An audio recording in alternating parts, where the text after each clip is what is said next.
Making their case yesterday, testifying how the agency retaliated against them for speaking out. The FBI suspended my security clearance, accusing me of actually being disloyal to my country. This outrageous and insulting accusation is based on unsubstantiated accusations that I hold conspiratorial views regarding the events of January 6, 2021. You may think I'm a political partisan. You may think I am a grifter. You may think I'm a conspiracy theorist. It does not matter.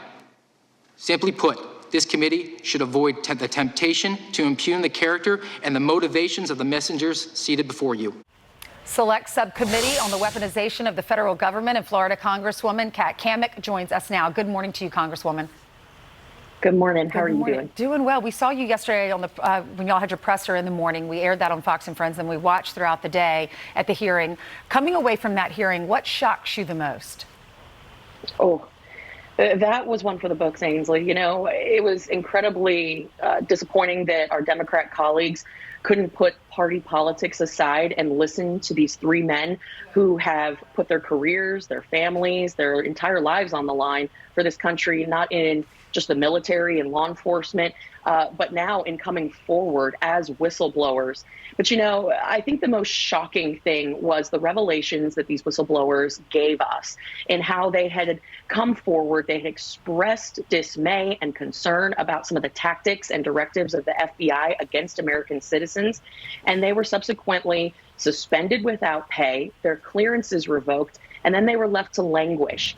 As one witness said, they will crush you for not towing the company line. If you do not comply with the political agenda of the FBI, they will crush you.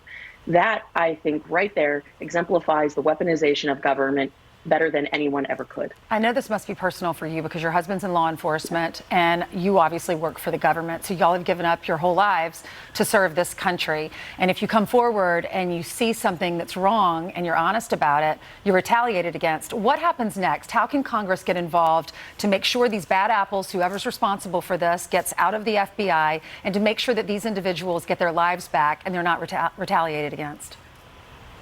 Well, actually, at one point, Ainsley, the Democrats were saying that Republicans wanted to defund law enforcement. They began vilifying us.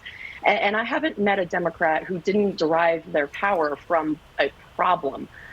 So, you know, it's always about what can they do to amplify a problem rather than solve it. And so being the wife of a first responder, my husband has served for 16 years. He's also a SWAT medic.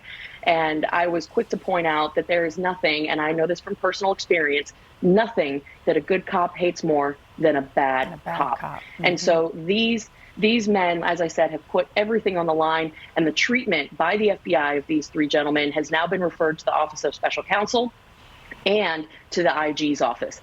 There will be consequences for the treatment of whistleblowers. They are protected under law. And more importantly, we're going to stop the corruption at the FBI from ever happening again. All right, Congresswoman, thank you so much for coming on. Thank you. Have a good one. You're welcome. You too.